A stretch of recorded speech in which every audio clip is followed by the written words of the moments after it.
Fala galera do Vascão, bora para mais um react aqui do canal. Imprensa embasbacada com o Vasco, perdendo de 1-0, virou o jogo. Era para ter sido 3-1, só deixa para fazer o 3-1 na Copa do Brasil, né?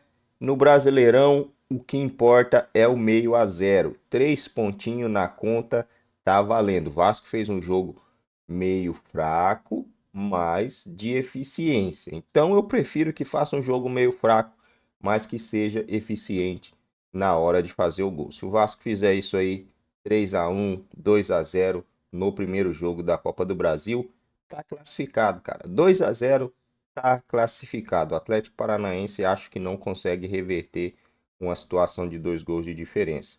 Amassa o dedo no like, se ainda não é inscrito, dá essa força, dá essa moral pra gente, sem muita enrola. Vamos a mais um vídeo. Um time que tinha levado de 6 do Flamengo. E hoje ele tem um aproveitamento de 62%. O Vasco está na 8ª colocação. O Vasco hoje estaria se classificando uma competição continental, mesmo com tantos problemas administrativos. Então, uma vitória importante, muito por conta de uma mudança de chavinha no segundo tempo, uma postura mais agressiva, o time acreditando. E o futebol permite isso, né? O Emerson Rodrigues, por exemplo, fazia um jogo muito ruim. Errava, irritava o torcedor em São Januário. E aí, no momento de campo mais aberto, favorece o estilo de jogo dele, que é um jogador de velocidade. O Ryan foi muito bem no jogo, no lance também. Mais uma... Belo contra-ataque o gol dele, né? Sim. O contra-ataque ele começa com um passe de primeira do Payet, um passe de primeira do Verratti. E aí o Ryan, que é um jogador que em vários momentos estava sendo perseguido de maneira exagerada, porque é um jovem e um ativo, que é uma joia do clube, jogador de seleção de base, está começando a jogar mais, está começando a ter mais confiança. Ele começa a acelerar no contra-ataque, e aí o Emerson foi muito feliz até, né? Tem um momento do lance que eu pensei, ele vai devolver para o Ryan, mas ele resolveu sozinho e fez um golaço, acabou sendo importante. Então, uma vitória importante demais, que acho que retrata bem, pelo menos o espírito desse time, né? Como esse time está competindo, esse time melhorou com o Rafael Paiva, e o Verratti é a melhor contratação do Vasco nos últimos anos, assim. Um jogador que braçadeira, liderança, que deixa tudo em campo, que empilha gols decisivos, que é absolutamente dominante no jogo aéreo. É um jogador que mais consegue hoje dialogar com a torcida, que mais consegue representar a torcida do Vasco dentro de campo. E mais uma vez ontem ele mostrou que é um dos melhores atacantes do país. O Vasco na 8ª posição, obviamente atrás do líder Fortaleza, mas além do Fortaleza, só os endinheirados e poderosos, Botafogo, Palmeiras, Flamengo, Bahia, Cruzeiro, esses times, São Paulo, campeão da Copa do Brasil, esses times, depois desse pelotão de poderosos, endinheirados e etc., quem vem? O Vasco. À frente à frente dos do Atléticos, por exemplo. À frente do Atlético Paranaense, Sim. à frente do endinheirado também Atlético Mineiro, à frente do endinheirado Internacional, à frente do Grêmio, está o Vasco. Viu, Eugênio Léo? Bom dia mais uma vez. Bom dia, Bel. De forma surpreendente, né? Não é? Muito. Absolutamente surpreendente. Não se imaginava que o Vasco conseguisse dar essa arrancada que deu no campeonato após a chegada, não exatamente a chegada, né? Após a confirmação, a efetivação do Rafael Paiva como técnico. O trabalho dele é absolutamente sensacional.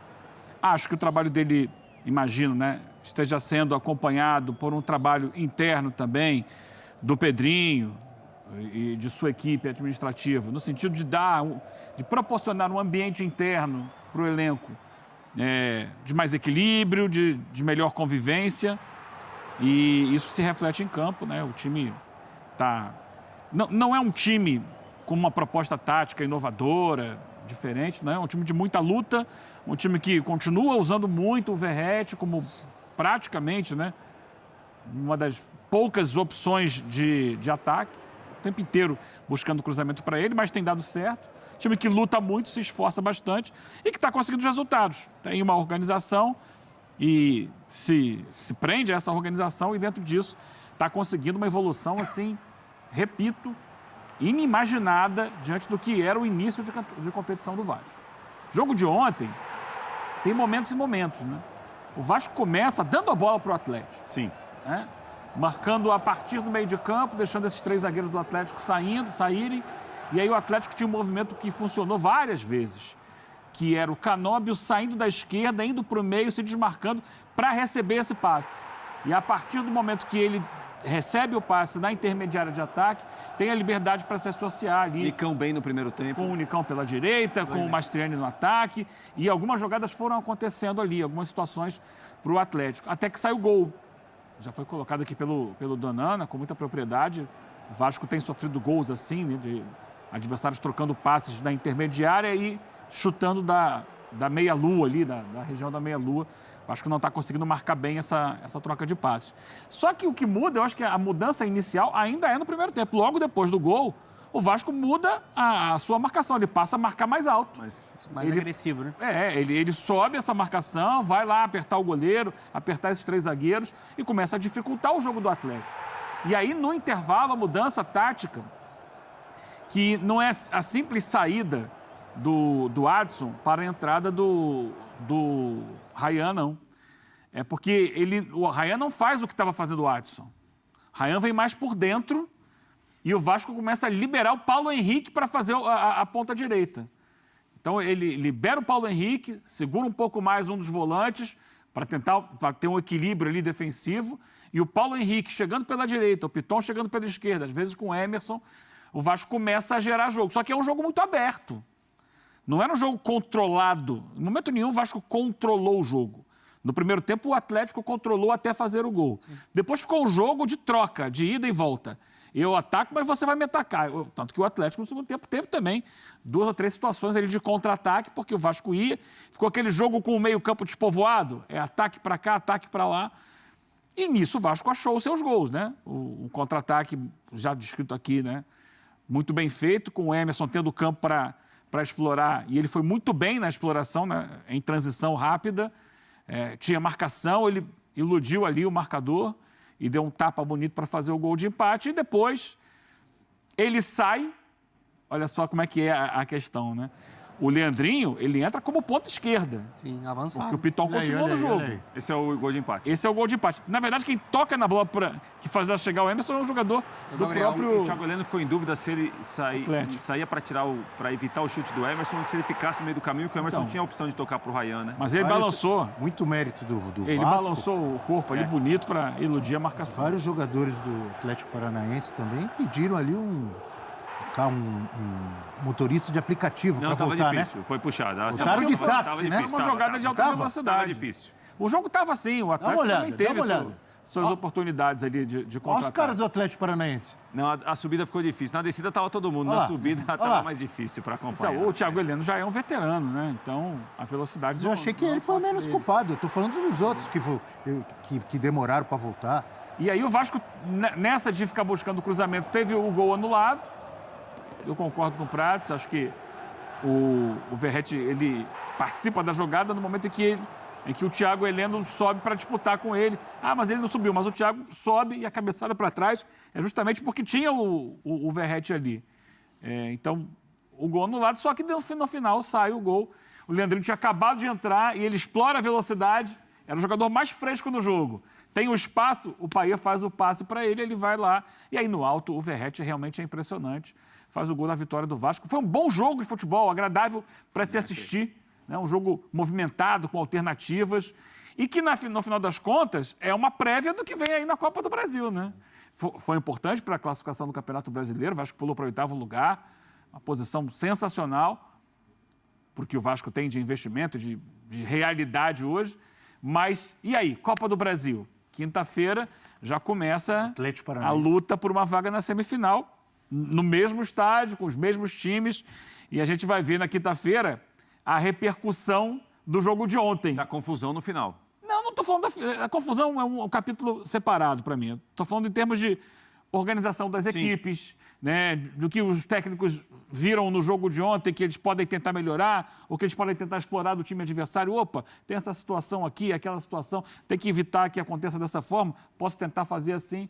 Então, o jogo de ontem serve também como um aperitivo para os 2 jogos importantes. Do lado do Vasco, tem que ver se quinta-feira estarão disponíveis, né? O David teve uma celulite facial, né? Exatamente. E ele iria jogar, né, Dona? O Paiva titular. falou que ele estava confirmado para jogar. Seria titular na vaga do Emerson Rodrigues. Confesso a minha ignorância, que eu nunca tinha ouvido falar nisso. Confesso. É tipo uma alergia, né?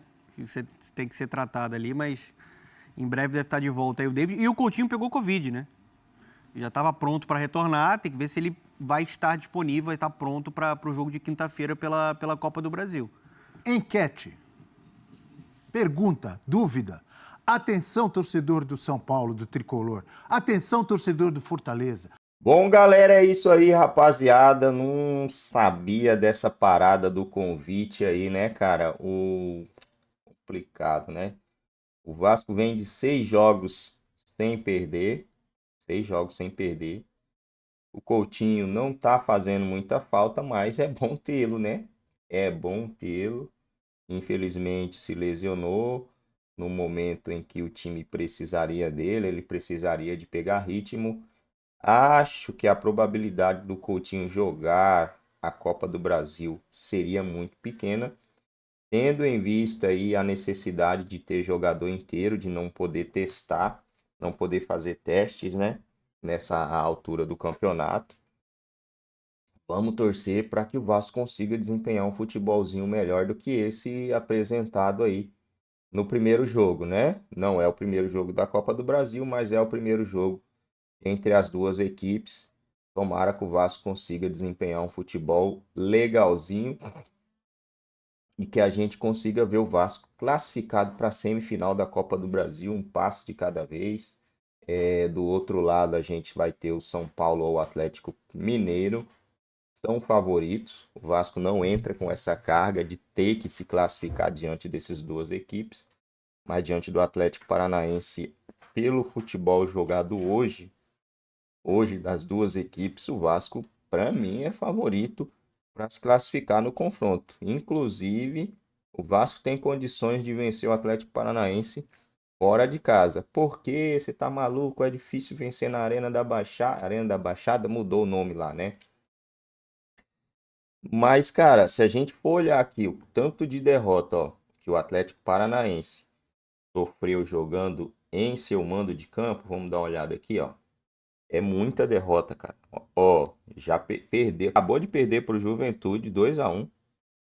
Perdeu pro Juventude 2-1, perdeu pro Grêmio de 2-0. Vamos ver. Perdeu pro Bahia 3-1.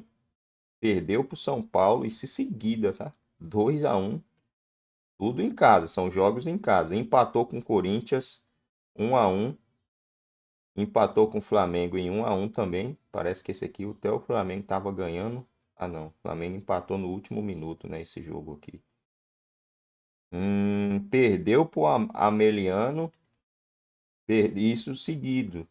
E o Danúbio. Perdeu pro Danúbio também. E é isso aí, né? E ganhou do Vasco no primeiro turno lá. Primeiro jogo. Entre Vasco e Atlético Paranaense. O Atlético Paranaense ganhou de 1-0. Foi um jogo até legal aqui, né?